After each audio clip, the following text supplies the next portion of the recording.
Depremin üzerinden yaklaşık 3 yıl geçti ancak pek çok problem hala büyüyerek devam ediyor. Sadece bazı şekilleri değişti, boyut değiştirdi. Önceden işte depremin farklı etkileri, sonuçları vardı. Şu an yaşanan başka sonuçlar var. Şu an mesela kent yeniden inşa ediliyor ama bununla alakalı başka problemler oluşuyor. Yani bu kadın eğitim emekçileri boyutuyla da öyle, öğrenciler boyutuyla da öyle, halk boyutuyla da problemler sürüyor. Ulaşımla alakalı çok ciddi problemler var.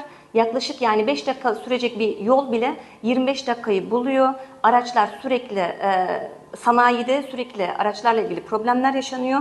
Zaten hala toplu taşımaya erişemiyor. Ne halk, ne öğrenciler, ne kadın eğitim emekçileri. Toplu taşıma neredeyse yok denecek kadar az. Otostop çok yaygın bir şekilde hala sürerek devam ediyor. Okullardaki boyuta gelecek olursak okullarda çok fazla devamsızlık problemi var. Bu sürüyor. Çünkü ulaşım problemi ve onun dışında yoksulluğun getirdiği sonuçlardan kaynaklı, özellikle toplumsal cinsiyet eşitsizliğinden kaynaklı da kız öğrencilerin daha çok okula gelmediğini gözlemliyoruz.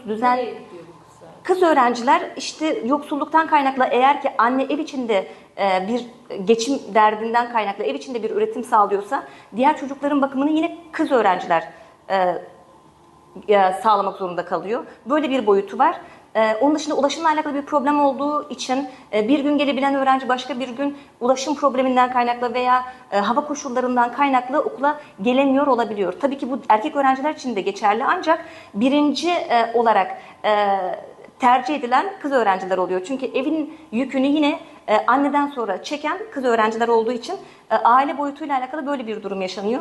Eğitim emekçileriyle ilgili kadın öğretmenler okuldan sonra sosyalleşecek bir alan bulamıyorlar. Sosyalleşecek alanlar zaten çok sınırlı ve zaten deprem kaygısı hala sürüyor olduğu için, yaşadıkları evlerin güvenli olup olmadığından hala emin olamadıkları için o travmatik dönemi atlatmak kolay olmadığı ve bununla alakalı bir süreç yaşatılmadığı için, yani psikososyal destek sunulmadı çünkü ne kadın eğitim emekçilerine, ne öğrencilere, ne de halkın herhangi bir kesimine psikososyal destek sunulmadı.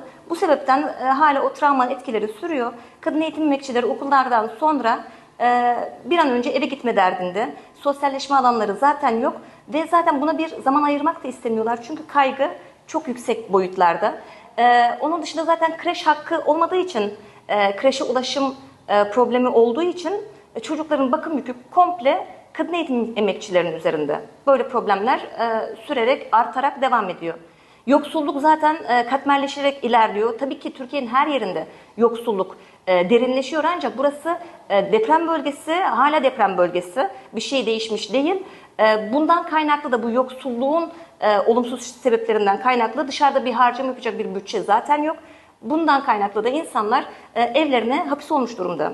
Bunun da tabii çok olumsuz etkileri oluyor. Yani sosyalleşmek insanların psikolojik olarak sağaltan bir şey. Onlara fizyolojik olarak, psikolojik olarak pek çok açıdan iyi gelen bir şey. Bu olamayınca da tabii ki öfke kontrolüyle alakalı da problemleri gözlemliyoruz. Ve pek çok olumsuz şeyle karşı karşıya kalıyoruz okullarda. Göç tabii ki de yaşandı. İlk sene çok yoğun bir şekilde göç yaşanmıştı. Özellikle Mersin'e, Ankara'ya, Adana'ya ve Antalya'ya, özellikle bu şehirlere yüksek bir göç oldu.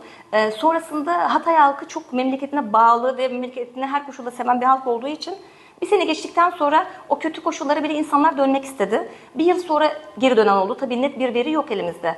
Bir yıl sonra dönen oldu. 2 yıl sonra daha da arttı bu. Ama burada tabii ki konut problemi var. Konut problemi olduğu için insanlar ya güçlendirdikleri ve çok masraf harcadıkları evlerine geçtiler ya da aileleriyle birlikte çok daha büyük aileler şeklinde yaşamaya devam ettiler. O çok büyük ailelerin içerisinde de sorumluluk, ev işi, yük, emek çok arttı ve aynı zamanda şehrin merkezinde değil, merkez zaten kalmadı ama yine de şehrin merkezinde değil, merkezin çok çeperinde yerlere, köylere vesaireye gittiler. Ama eğer iş ve okulları merkezdeyse çok uzun yollar gelmek zorunda kalıyorlar. Bu ulaşım problemiyle birlikte, yani o uzun olan yol zaten çok daha uzun bir zaman alıyor. Böyle bir problem var. Dönenlerde yine köylere daha çok yerleşti. Şimdi toplu konutlar, TOKİ'ler yapılıyor. TOKİ'ler de şehrin çok dışında, dağ eteklerinde. Tabii ki orası, dağ etekleri daha güvenli depreme karşı, ancak ulaşım problemi olduğu için oradan da toplu taşıma olmadığı için kişisel araçları olanlar için bir nebze daha çözüm oluyor ama toplu taşımaya maruz kalanlar, yani toplu taşıma kullanmak zorunda kalanlar için problem büyüyor. Bu yüzden daha çok konteynerde kalmak tercih ediliyor. Yalnız konteynerlerin de boşaltılacağı söyleniyor valilik tarafından. Ve onunla alakalı da Kasım'ın ilk haftası gibi bir tarih verildi. Bu verilen tarihte daha çok depremzede olmayan, daha sonradan depremden sonra atanan öğretmenler için, 2 maaşlı aileler için, o öğretmenler için ve işte anahtar teslim edilen ve taşınmayan öğretmenler için. Bunun anlaşılır bir boyutu var. Ancak şöyle bir kısmı da var. Yani tabii ki evlere taşınılsın, tabii ki kalıcı konutlara geçilsin. Ancak kalıcı konutların olduğu yerlerle alakalı, toplu taşımayla alakalı bir çözüm bulunması gerekiyor. Ve aynı zamanda o yapılan binalarla alakalı hala bir sürü problem var. Yani altyapısıyla alakalı problem var, su akıtmayla ilgili problem var, tesisatla alakalı problemler, elektrik kesintileri şehrin her yerinde sürüyor. Binalarda, okullarda, kendi okulum da dahil sürekli elektrik kesintisi yaşanıyor, su kesiliyor sürekli ve o kadar kalabalık olan kamu kurumlarında suyun ve elektriğin kesik olması hijyen anlamında da ve başka türlü sebeplerle de bir sürü problemin büyümesine sebep oluyor. Yani sağlıklı koşullarda eğitim maalesef sürdürülemiyor. Şu an birleştirilmiş okul sayısı gittikçe azalıyor. Yani çok az sayıda birleştirilmiş okul var. Ancak o dönem geçen seneye kadar, bu sene itibariyle biraz azaldı. Geçen seneye kadar birleştirilmiş okullarda yarım saat işleniyordu dersler sadece ki Türkiye genelinde ders süresi 40 dakikadır. 10'ar dakikadan bir sürü hak kaybı oldu öğrencilerin. Ancak bu hak kaybını yaşayan öğrenciler Türkiye genelinde ortak sınava tabi tutuldu ve aynı muameleyi gördüler. Herhangi bir depremzede olmanın herhangi bir ekstra avantajı, yani şöyle dezavantajlının desteklenmesi gibi bir şey yaşanmadı. Aynı sınavlara geçip aynı değerlendirmelere tabi tutuldular ki bu çocukların konteynerlarda ders çalışacak ortamları da yoktu ve ders süreleri de daha eksikti. Böyle olumsuz tarafları vardı. Şu an yeni binalar yapıldı. Defne'de yaklaşık 6 okul. Ancak şimdi o binalarla alakalı ısınma problemi ne boyutta yaşanacak onu bilemiyoruz. Bununla alakalı biz zaten İl Milli Eğitim Müdürlüğü'ne de kaymakamlığa da işte bununla alakalı önlem alınması üzerine bir görüşme yaptık zaten. Umarım böyle bir problem yaşanmaz. Ancak dediğim gibi güçlendirme yapılan okullarda, önceden de kullanılan okullarda hala elektrik ve su sıkıntıları yaşanıyor. Yüksek ihtimalle de ısınmayla alakalı yine problemler yaşanacak. Çünkü binalar tam olarak oturmuş değil, koşullar tam olarak diğer şehirlerdeki gibi olanaklar tam olarak öğrencilere, öğretmenlere, eğitim emekçilerine sunulmuş değil.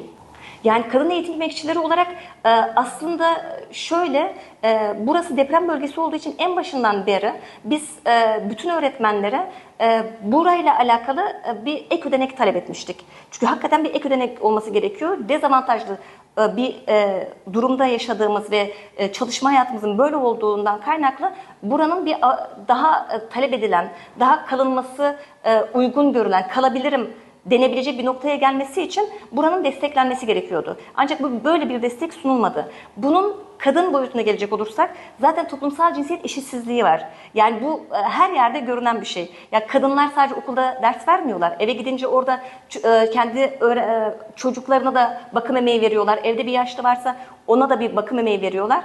Ekstra yoruyorlar. Yani bir erkek eğer bir yoruluyorsa ki deprem koşullarında 2 yoruluyordur. Bir kadın onun ekstra 2-3 katı daha fazla yoruluyor. Bununla alakalı da daha esnek olunması gerektiğiyle alakalı öğretmenlere, eğitim emekçilerine, kadın eğitim emekçilerine okullarda daha esnek olunması gerektiği, ders programlarının daha onun hayatını kolaylaştıracak şekilde yapılması gerektiği, onun dışında bu eşitsizliği gören bir yerden, mesela şöyle bir durum var, bu Türkiye'nin her yerinde olan bir şey, kadınlar karar mekanizmalarında yer almıyor. Çünkü kadınların dışarıda ev içi ve okul dışındaki sorumluluklarından kaynaklı karar mekanizmalarında yer alacak ve oraya ekstra zaman harcayacak bir zamanları yok. Ve zaten böyle bir şey de tercih etmiyorlar. Bu tamamen toplumsal cinsiyet eşitsizliğinden kaynaklanıyor. Bu toplumsal cinsiyet eşitliği ile alakalı bir talebimiz var bizim sendika olarak da. Bunun eğitiminin verilmesi, ana sınıfından başlayarak üniversitelere kadar derslerinin verilmesi, ders müfredatlarının içeriğinin eşitsizliğin önünü alacak şekilde planlanmasıyla alakalı bizim zaten sürekli bir talebimiz var. Yani böyle bir ince bir dokunuşla olacak bir şey değil. Bunun çok temelden başlayıp ve eğitime de yansıtılacak şekilde olması gerektiğiyle alakalı bizim zaten net bir talebimiz var sendika olarak. Ama maalesef bununla alakalı bir şey göremiyoruz. Tam tersine toplumsal cinsiyet eşitsizliğinin derinleştirilecek politikalar sürekli üretiliyor. Kadınlarla alakalı kadın üniversiteleri deniyor. Kız erkek öğrenciler aynı liselerde, aynı okullarda olmasınlar. İşte kız öğrencilerin liselere gitmeyi tercih etmemesinin sebebi karma olması deniyor.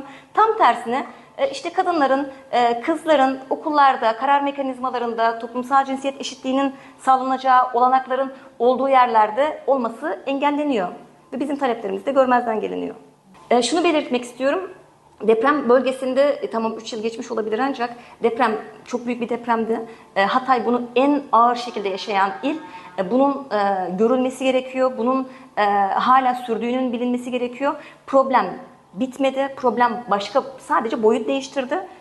Bunun bilinmesi gerekiyor ve Hatay'ın unutulmaması, desteklenmesi, kadın eğitim emekçilerinin, kız öğrencilerinin dezavantajlı durumunun sürdüğünün bilinmesi ve toplumsal cinsiyet eşitliğinin öneminin göz önünde bulundurulması gerekiyor diye bitirmek istiyorum.